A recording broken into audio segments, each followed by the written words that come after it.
It's another gorgeous sunny day in Wisconsin and the vegetable garden's planted, so we are going to move on to some flowers. Today's goal was to get all the flowers planted around, so I have the dreams of being a cut flower farmer on a very small scale and selling some bouquets.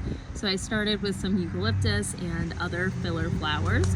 Then I planted a bunch of zinnias, some from starts, some from seeds. Then you can see here I'm watering everything, including the Lisianthus, which I'm really excited for.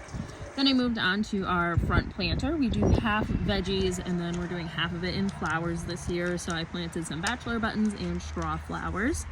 Then I went into the vegetable garden where I planted some flowers in between each of the trellises on the back side. Then in front of our front door, I just did some pots of flowers there. Then I finally planted my lily that I bought a couple weeks ago.